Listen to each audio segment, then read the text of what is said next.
So hello, everybody. As we're now coming closely to the end of the conference, I think we can all agree on the fact. Can you hear me properly? Okay. We can all agree that we all learned a lot today, a lot. And even though the majority of the information we got today was rather grim, I think we understand the urgency of implementing strategic foresight to actually future-proof our lives, and also to look at it from a positive perspective, as we have seen in the last panel. So many thanks to our distinguished speakers today, and also the participants here in the room, as well as on the internet, watching from near and far.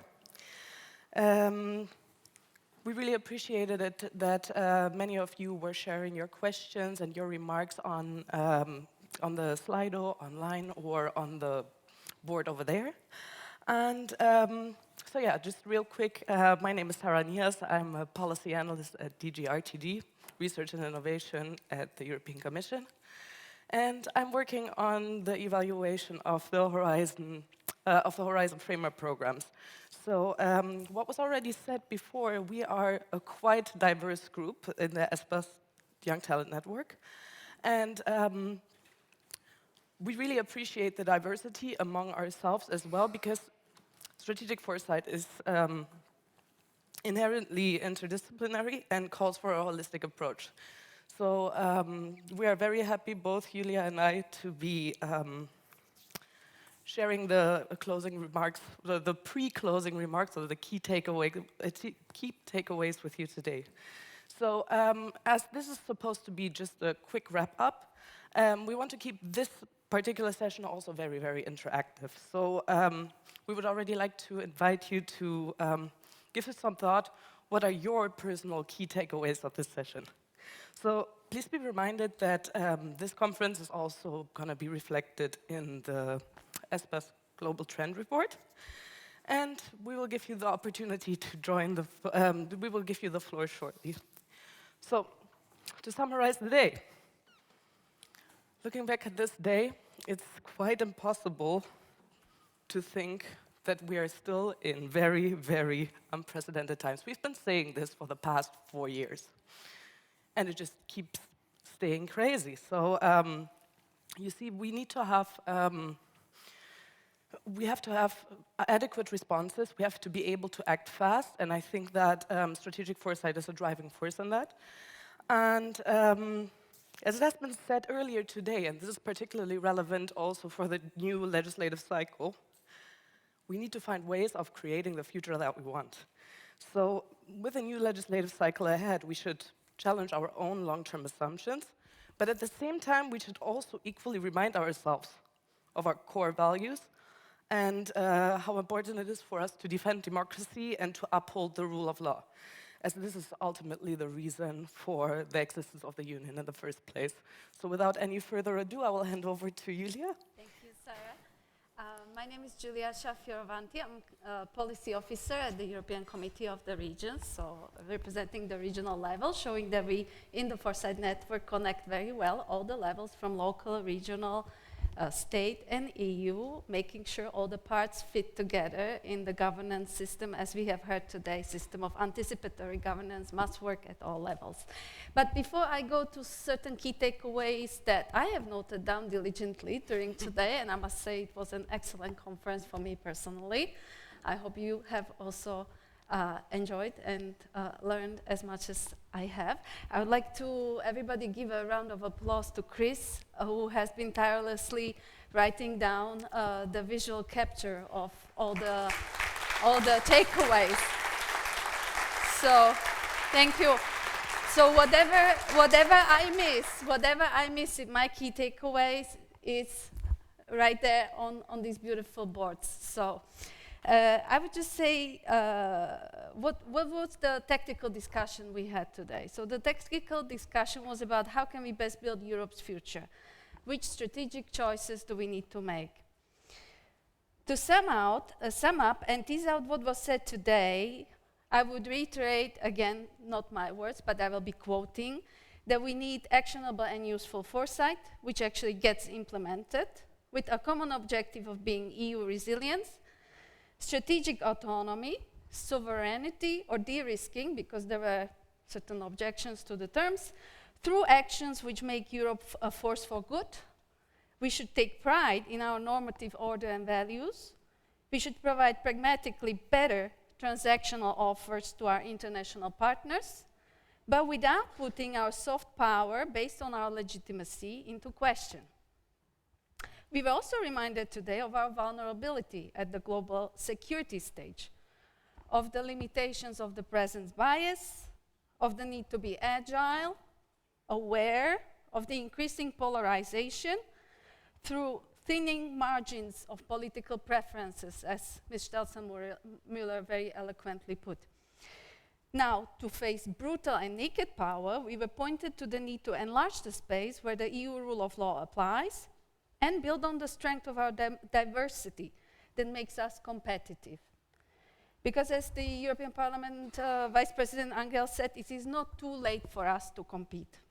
We have a world-class regulatory system which supports our economic and political project of solidarity. Now, of course, there are a multitude of challenges that we need to keep an eye on.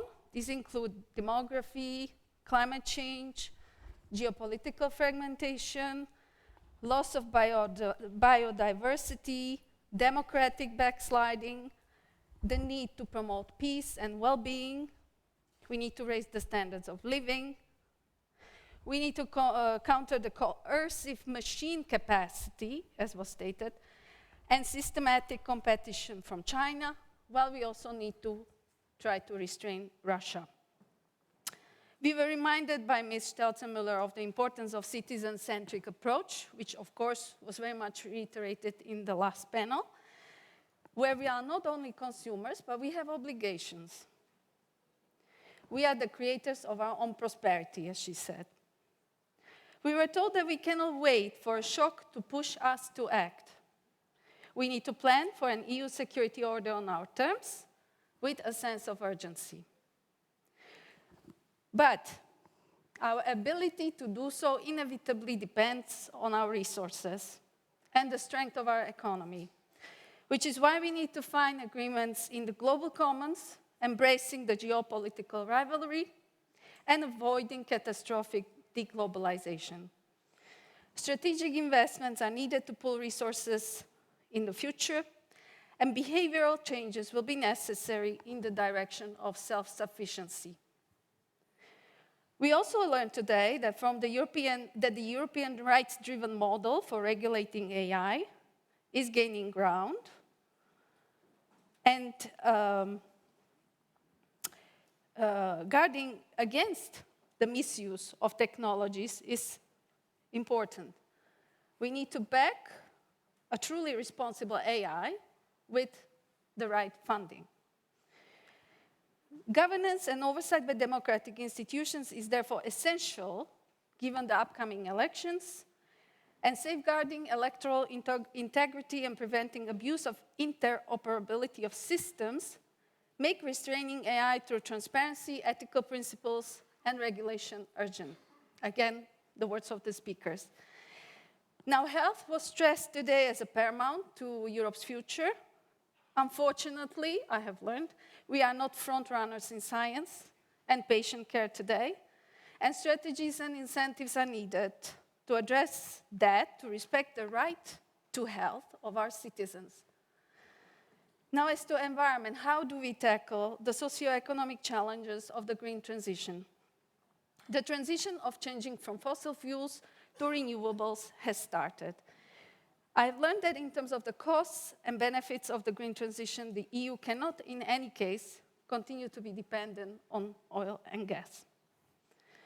However, through upping its public investment offer, EU can build up its climate investment plan together with the regions, states, and thereby propel its green transition.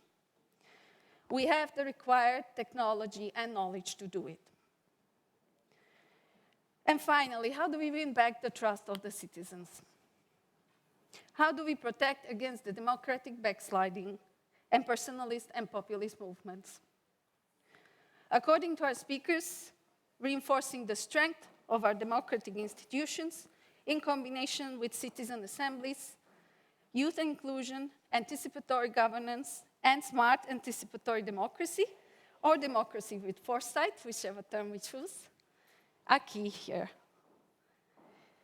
So these are my key takeaways, but this has been a wonderful, engaging exercise where truly it was shown how one can pull this collective intelligence into foresight. And I'm certain that you have your own personal key takeaway, and we would love to hear it. So please feel free to share if you would like. Is there anyone who would like to take the floor? You don't have to talk for long. You can also just summarize your views in a couple of words. There's no pressure in that sense.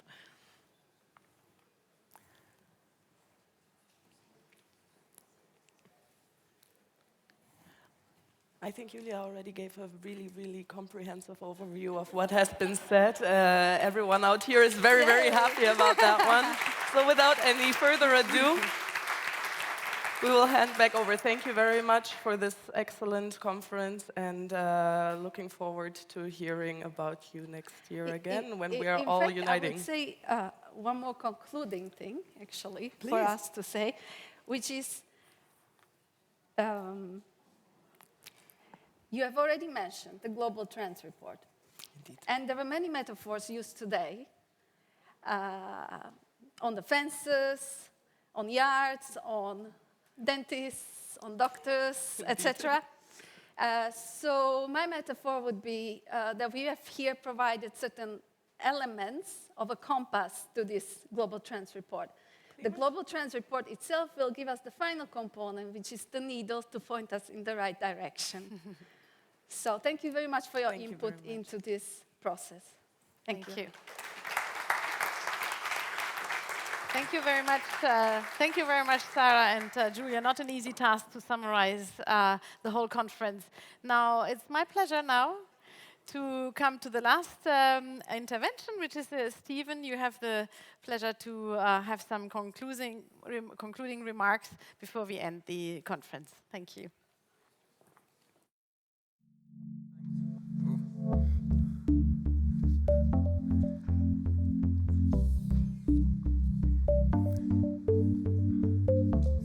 Thank you, Antje, so much, and thanks to all those of you who stayed till the end. Well done. And the first thing to say is a big thanks there to Sarah and Julia for that fantastic summing up. It's made my life super easy because I don't now have to do it. And I think it's great that we're able to draw in the talent of the Young Talent Network in this way. Secondly, big thanks on my side as well to Christoph for this great work he's been doing all day. These visuals, I think, are really super helpful. And if you want to know more about his work, he's also actually written a book with Olivier Van Duren, so you can check out his book. He's got a copy over there. Please do that. Big thanks on my side to the organizing team for making this event possible. You can measure well the work that goes in to putting an event like this on. So a big thanks to my friends, both in the Commission and in the Parliament, who've worked together in perfect interinstitutional harmony to make this event possible. And I think really, could you perhaps just give these folks a round of applause, because they have really done amazing work. Thank you.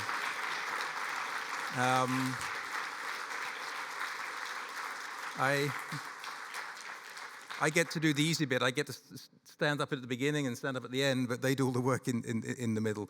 Also, many thanks to the speakers and the panelists who've been with us both online and here in presence. It's been great to have you here, and thank you for your insights, which are really extremely valuable. And many thanks to those of you in the audience and who followed online, because this has been very interactive, and that's the whole point of this. It seems to me that we've had some really good broad discussions here today. We've had some great European and international perspectives, and we've had some great networking as well. I think Joe's point there, get out there and make a connection, I think is really very important. This is a great opportunity to make and build those kind of connections. And I really hold this message about action-oriented foresight, about bringing foresight to policy, not bringing policy to foresight. I mean, I think that's really the business we're in, bringing foresight to policy, making it action-oriented.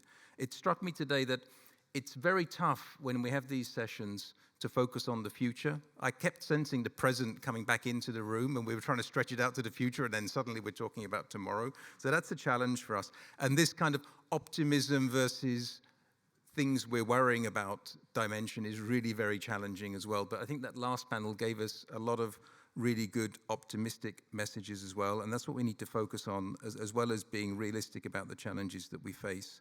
I was really intrigued by this question of the 3-minute fix, and I'm kind of just going to leave you with this thought. I'd like turn it around a little bit, because my question back is, so what is the 3-minute fix to the fact that we need a 3-minute fix? Because I think the issues we're dealing with here are inherently complex and challenging and difficult, and we can't fix them in 3 minutes. So we need more time with our policy colleagues and our political colleagues to deal with all of this stuff. So how do we get around and over that challenge? I mean, this conference is part of a way of opening the door to that. And the next bit is the report that we will be producing, the Global Trends Report 24, coming out next spring. You will, when you see it, realize that you've participated in its creation. Thank you so much for that in advance, and look forward to sharing that with you when it comes out. And in the meantime, many thanks for being here. Have a great rest of the day, and see you all next time. Thank you so much.